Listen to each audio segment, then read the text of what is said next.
ಪೋಸ್ಟರ್ಗಳ ಅಂಟಿಸಿ ತಪ್ಪಿಲ್ಗಬೇಡಿ ಬ್ರದರ್. ನಾನು ಈ ರಾಜ್ಯದ ಮುಖ್ಯಮಂತ್ರಿಗಳಾದ ಮೇಲಾದರೂ ಇದೆಂಥವು ಬ್ಲೂ ಫಿಲಮ್ ಮಾಡಿಸೋದು, ಪೋಸ್ಟ್ ಅಂಟಿಸೋದು ಇದೆಲ್ಲ ಬಿಡ್ತಾರೆ ಅದನ್ನು ಅಂತ ಅಂದ್ಕೊಂಡಿದ್ದೆ.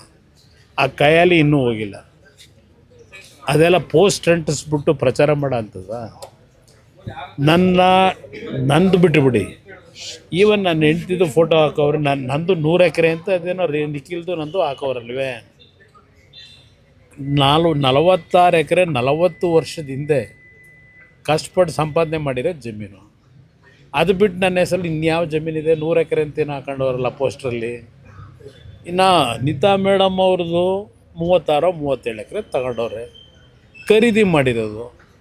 ಖರೀದಿ ಮಾಡಿರೋ ಜಮೀನ ಯಾವನೋ ಪೋಸ್ಟ್ ಹಾಕ್ಕೊಂಡು ಅವ್ರ ಹೆಸ್ರಿನಲ್ಲಿ ಹಾಕ್ಬಿಟ್ಟು ನನಗೆ ಜಮೀನು ಕೊಡಿಂದರೆ, ಬೆನಗಾನಹಳ್ಳಿಲಿ ಸತ್ತೋದವ್ರು ಹೆಬ್ಬೆಟ್ಟು ತೋರಿಸಿ ಜಮೀನು ತಗೊಂಡಂಥ ವ್ಯಕ್ತಿ ಈ ಪೋಸ್ಟನ್ನ ಈಗ ಅವ್ರ ಬೆಂಬಲಿಗೆ ಹೇಳಿ ಹಾಕ್ಸ್ಕೊಂಡು ಇದರಲ್ಲಿ ಪ್ರಚಾರ ಮಾಡ್ತೀನಿ ಅಂದರೆ ಜನ ನಂಬ್ತಾರ?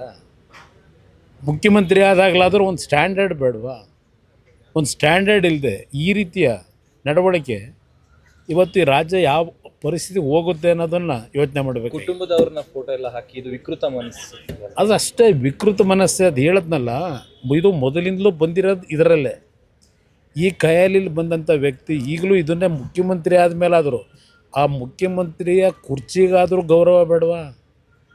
ಈ ರೀತಿ ಪೋಸ್ಟ್ಗಳು ಹಾಕ್ಕೊಂಡು ಇವತ್ತು ಪ್ರಚಾರ ಮಾಡ್ಕೊಂಡು ಅಪ್ರಚಾರ ಮಾಡ್ಕೊಂಡು ಅಶೋಕ್ ಅವ್ರ ಮೇಲೆ, ಅಲ್ಲಿಂದ ವಿಜೇಂದ್ರ ಮೇಲೆ, ಅಲ್ಲಿಂದ ನಾರಾಯಣ ಸ್ವಾಮಿ ಮೇಲೆ ತಪ್ಪು ಮಾಡಿದರೆ ಮುಖ್ಯಮಂತ್ರಿ ಆ್ಯಕ್ಷನ್ ತಗೊಳ್ಳೋಕೆ ಹೇಳಿ ಅಧಿಕಾರಿಗಳಿಗೆ.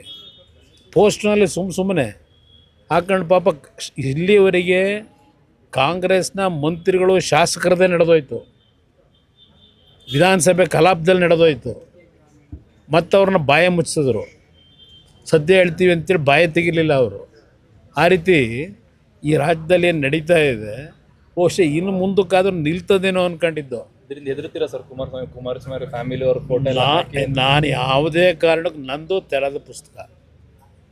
ಎಲ್ಲ ವಿಷಯಗಳು ನನ್ನ ಕಾರ್ಯಕರ್ತರಿಗೂ ಗೊತ್ತು, ಜನತೆಗೂ ಗೊತ್ತಿದೆ. ಅದರಿಂದ ನಾನು ಇದಕ್ಕೆಲ್ಲ ಇಂಥ ಬೆದರಿಕೆಗೆ ಹೆದರ್ತಕ್ಕಂಥ ಪ್ರಶ್ನೆ ಇಲ್ಲ.